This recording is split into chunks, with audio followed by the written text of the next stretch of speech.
Hey, I'm Jennifer. I'm 34, been married to Jake for about a year now, and I spend most of my days glued to my laptop, teaching students from all over. Life was cruising along pretty okay until the day it wasn't. You see, Jake and I live in this pretty awesome house my folks left me. It's big, cozy, and has been just ours until recently. Jake's folks, Martha and Bob, live just down the road. At first, it was kinda nice having them pop by. But then, the nice turned into a nightmare.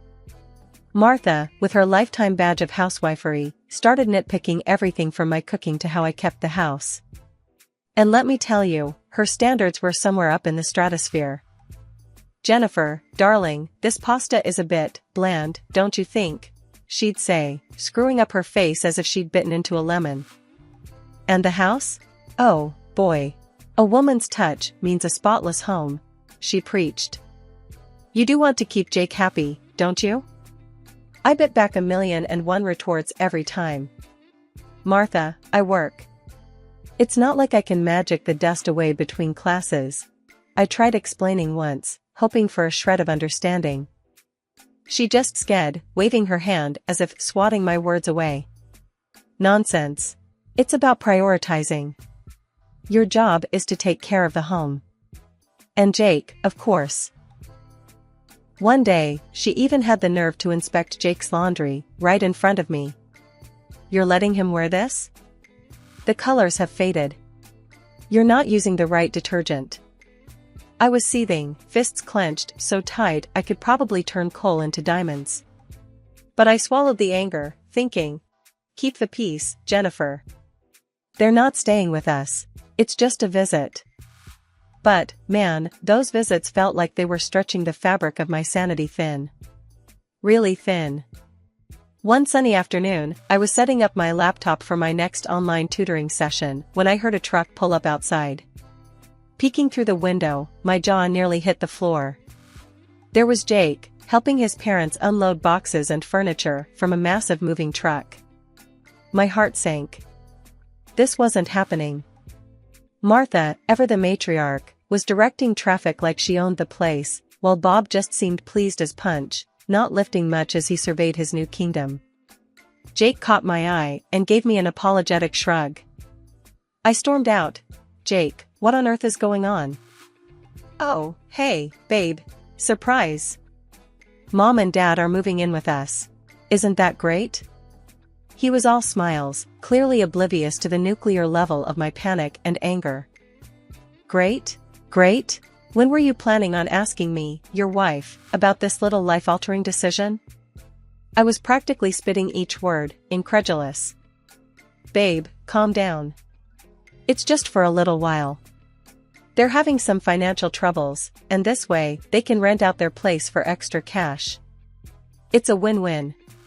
Jake tried to wrap his arm around me, but I was having none of it. Martha chose that moment to waltz over, a commanding figure in her pastel cardigan and pearls. "Jennifer, darling, it's so sensible, don't you think? We're all family here. Plus, you've got so much space in this lovely house of yours. It was meant to be shared." Shared? This house was my sanctuary, left to me by my parents who are no longer with us. It wasn't just some communal flop house. I tried to keep my cool, but my voice had other plans. "Martha, with all due respect, this is my house. Don't you think this is something that should have been discussed?" "Oh, sweetheart, don't be like that. You know, family helps family. We'll make such lovely memories together." Martha was all but patting herself on the back, while Bob nodded along, adding his 2 cents. "Yeah, Jennifer, it's about time we all got closer, don't you think?" Closer? I didn't even know what to say. The arrogance, the entitlement. It was all too much.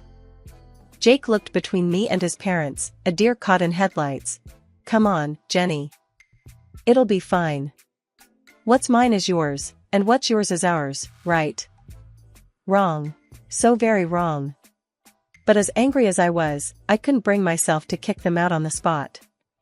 Maybe it was shock, maybe it was that tiny voice in my head reminding me what family meant to Jake. So, I did what I'd become an expert at. I swallowed my fury, plastered on a smile, and welcomed them into my home. As the days turned into weeks, I realized this temporary arrangement was anything but. Martha and Bob made themselves right at home, critiquing my cooking, commenting on my lax cleaning habits, and generally making my life a living nightmare. Jake, meanwhile, was either at work or playing the role of the oblivious husband too well. The temporary situation started to feel like a life sentence. Every day, from the moment I cracked my eyes open to the second I collapsed into bed, was a marathon of trying to juggle work and the incessant demands of my new housemates. One morning, as I was prepping for a particularly important tutoring session, Martha barged into my makeshift office, a frown already etched deep into her face. "Jennifer, this place is a pigsty. When was the last time you dusted? And those cups from yesterday are still in the sink." I clenched my jaw, my fingers pausing above the keyboard. "Martha, I've got back-to-back sessions today. I'll get to it when I can," she huffed, crossing her arms. "In my day, we kept a clean house and worked. It's about managing your time better." Managing my time better? I wanted to scream. Instead, I bit back the harsh words and focused on the computer screen, though I could barely see it through the red haze of my anger. Bob wasn't any easier. He had this uncanny ability to need something right when I was in the middle of explaining complex concepts to my students. "Jennifer, where's lunch? I'm starving here," he'd bellow from the living room, oblivious to the "Do Not Disturb" sign I'd hung on my door. "It's in the fridge, Bob. Just warm it up," I'd reply, my voice strained with the effort to remain polite. "What do I look like, a chef?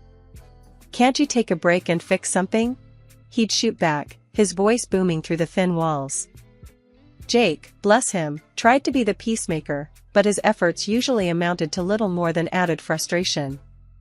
"Jenny, can't you just drop it for today? Let's have a quiet dinner, yeah," he'd say, trying to smooth over the latest flare-up. Drop it? As if I was the one stirring up drama over lunch and dust bunnies. The pinnacle of this daily grind came one evening when I was trying to wrap up my sessions for the day. Martha decided it was the perfect time to lecture me on the importance of a tidy home, again. "You know, Jennifer, a cluttered house is a sign of a cluttered mind. Maybe if you tidied up more, you'd be less stressed." Less stressed? I almost laughed. Instead, I stood up, facing her square on. "Martha, I'm working. This cluttered office is paying our bills right now. And maybe if you're so concerned about the cleaning, you could help out?" Her face turned a shade of red I hadn't seen before. "I am a guest in this house, Jennifer. It's not my job to clean." Guest? The word echoed mockingly in my mind. Some guest they were, turning my life and home upside down. That night, as I lay in bed, staring at the ceiling, I couldn't help but think about the absurdity of it all. Here I was, busting my hump to provide, to teach, and to keep some semblance of peace in my own home, only to be criticized at every turn. Jake's soft snoring next to me was the only sound in the dark room. I turned to look at him, wondering how we ended up here. How did we go from newlyweds excited about our future to roommates, barely speaking, because his parents were driving a wedge between us? 3 months into what felt like the world's longest invasion of privacy, Jake came home early one day, looking like he'd just lost a fight with a bear. "Jenny, I got fired," he blurted out, not even waiting to sit down. His folks were out, probably terrorizing some other poor soul with their presence, and he made me swear not to spill the beans to them. Great. Just what I needed. Now, it was all on me. My online tutoring gigs were suddenly not just about keeping busy or funding a few extra comforts. They were our lifeline. I doubled down on work, stretching my days thin. Before I knew it, I was not just tutoring, I was running my own online school. A small part of me buzzed with pride, but I kept it under wraps. No need to add fuel to the already blazing inferno that was our household dynamics. Money was tight.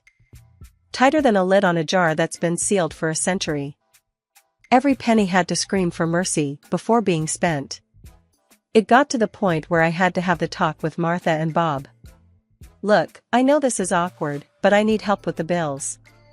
Maybe you could cover half the rent? I asked, trying to keep my voice steady. Their reaction was as if I'd suggested they fly to the moon. What do you mean? Jake's got it covered. He makes plenty, Bob scoffed, waving off my request like a bad smell. Yeah, about that. I started, but Jake's pleading look stopped me. He wasn't ready for them to know. He pulled me aside later, whispering, "Just a little longer, Jenny. I'll find something soon, I promise." Promises. Right. Meanwhile, I was teaching, cooking, cleaning, and playing referee, all while trying to smile through gritted teeth. And Martha and Bob? They seemed to have turned complaining into an Olympic sport, barging into my office mid-lesson to demand attention, as if I was hosting afternoon tea instead of running a business. "Jennifer, this is unacceptable. You're always locked away in here. When are you going to make time for us?" Martha demanded one day, standing in the doorway with her arms crossed while I was in the middle of explaining algebra to a 15-year-old. "Martha, I'm working. Can this wait?" I hissed, trying to keep my voice down. "No, it can't. We're family, and you're neglecting us," she shot back, oblivious to the irony. Bob wasn't any better. "When's dinner? We're starving here, and you're just sitting around," he grumbled on a different occasion, ignoring the stack of papers and open textbooks around me. "Sitting around? Really, Bob? I'm teaching. And dinner is when you make it," I snapped, patience fraying like an old rope. Jake was apologetic, always whispering, "Thanks for holding us together, Jenny. It'll get better." But better seemed like a distant land, one we weren't getting any closer to. And as the days turned into weeks, I couldn't help but wonder how much longer I could keep this up. One evening, as we sat down for dinner, Martha whipped out a glossy travel brochure, her eyes gleaming. "Look at this, dear," she said, sliding the booklet across the table to me. "We're thinking of a little getaway. A vacation. What do you think, a scarf or a shell as a souvenir?" Before I could even process the absurdity of her question, she dropped another bomb.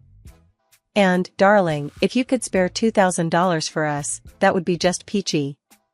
Just for some pocket money, you know?" I stared at her, dumbfounded. My fork clattered to my plate, my appetite gone. "Spare $2,000? I echoed, incredulous. "For a vacation?" Bob nodded, as if it was the most reasonable request in the world. "Yeah, you know, for the little extras. Wouldn't want to miss out on the fun stuff." The room spun. This was beyond outrageous. It was as if they were living in a fantasy world where money grew on trees and I was the gardener. I couldn't hold back any longer. "How long do you plan to live at my expense?" I demanded, my voice rising. "You don't pay for anything. No rent, no groceries. And now you want me to fund your holidays too?" Martha and Bob exchanged glances, clearly not expecting the outburst. "Well, we thought Jake was taking care of all that," Bob said, attempting to sound innocent. I turned to Jake, my eyes blazing. "And what about you? Do you think this is okay?" Jake squirmed in his seat, mumbling something inaudible. "Not only that," I continued, steamrolling ahead, "you barge into my office, interrupt my work, and have zero respect for my personal space. I've had it." There was a tense silence. Then, Jake, his face a mask of frustration, finally spoke up. "Why are you talking to my parents like that? They're just trying to enjoy life." "Enjoy life? On my hard-earned money?" I shot back, disbelief lacing my words. That's when Martha, always the actress, began her performance, tears welling up as she wailed about my ingratitude. "After all we've done for you. We even told Jake he shouldn't divorce you, despite everything." The room froze.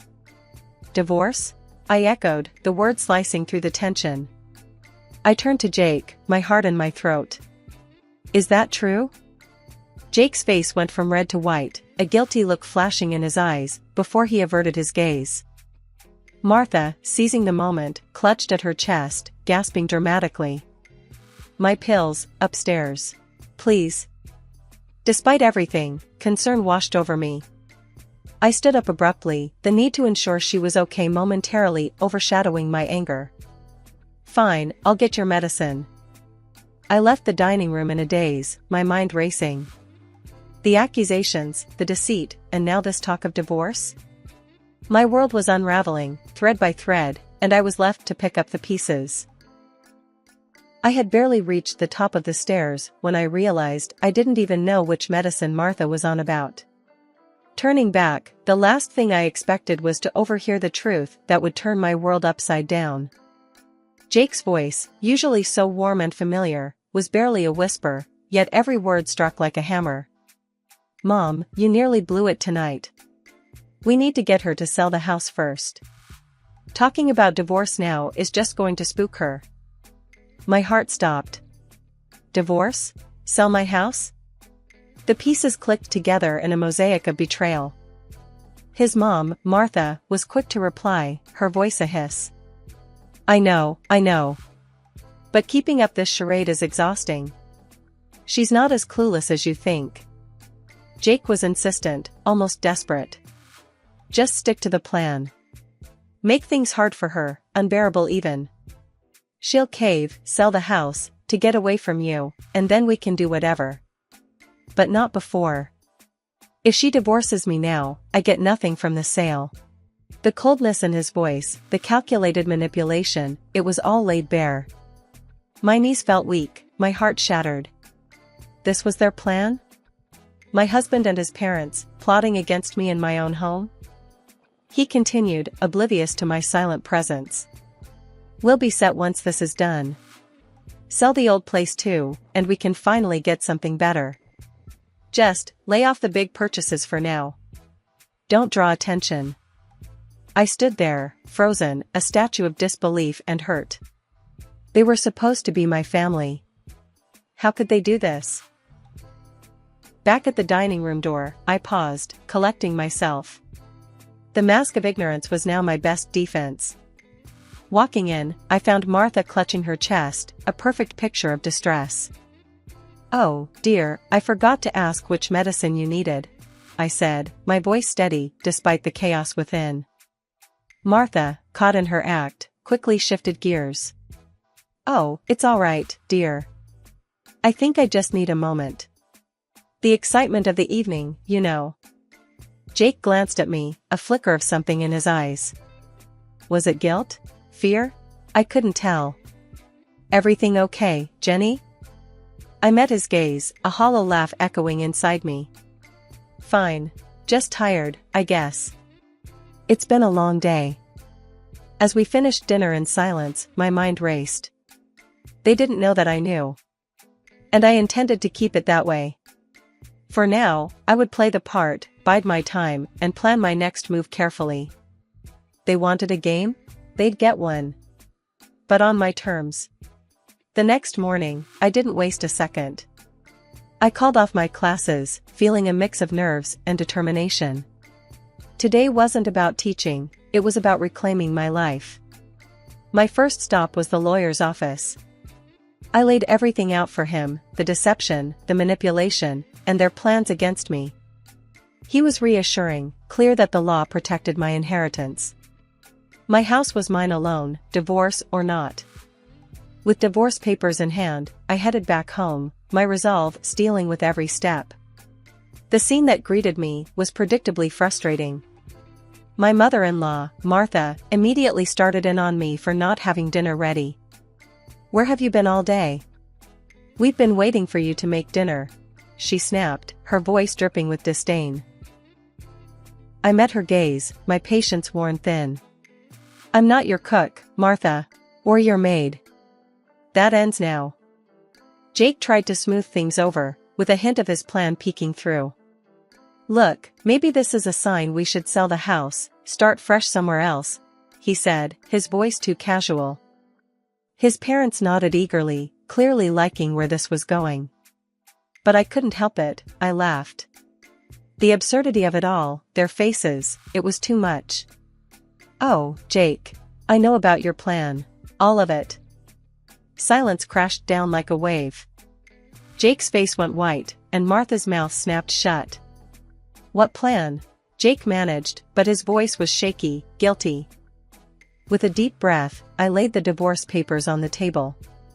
"This plan. We're done. I want you and your parents out of my house." The outrage was instant. Martha was the first to explode.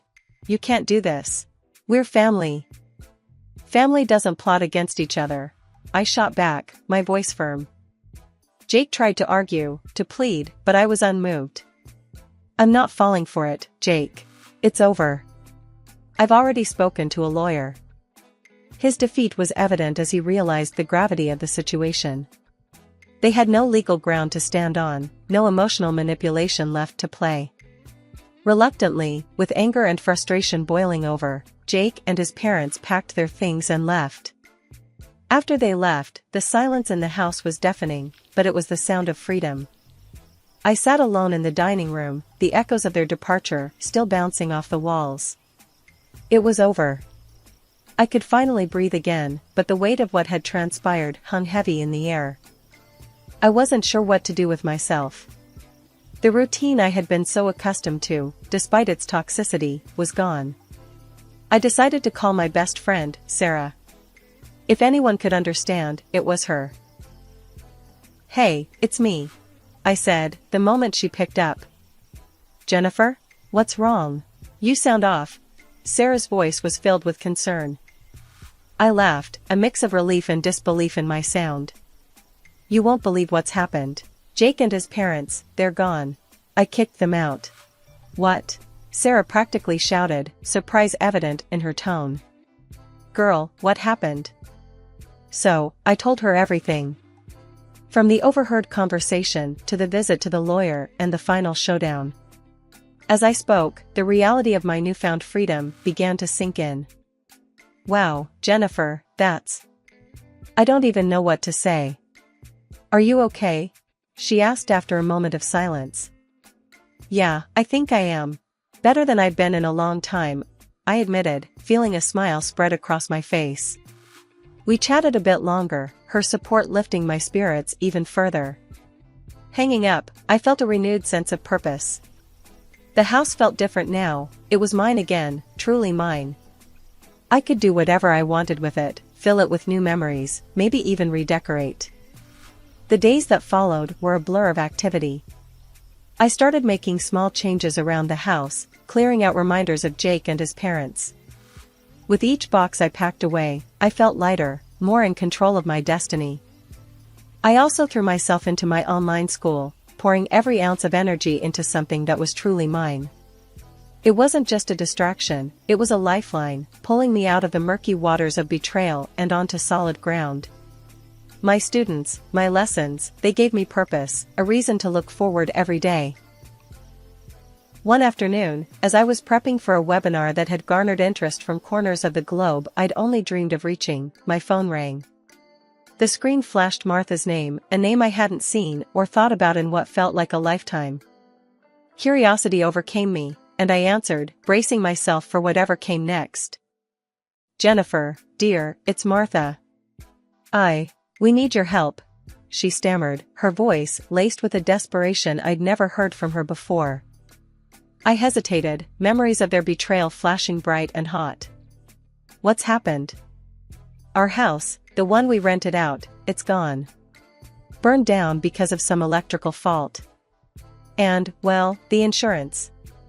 She trailed off, the weight of her omission hanging between us. "And you didn't pay the insurance on time. So, now you're out, with nothing." I finished for her, not without a trace of cold satisfaction. "Yes, exactly. We were wondering, hoping, really, that maybe we could stay with you. Just for a little while," she pressed, each word more desperate than the last. The audacity of her request left me speechless for a moment. After everything, they still saw me as a safety net, their backup plan. I found my voice, steadier and colder than I intended. "No, Martha. That's not possible. You're strangers to me now. Later, through the grapevine of mutual acquaintances, I learned about Jake's new reality.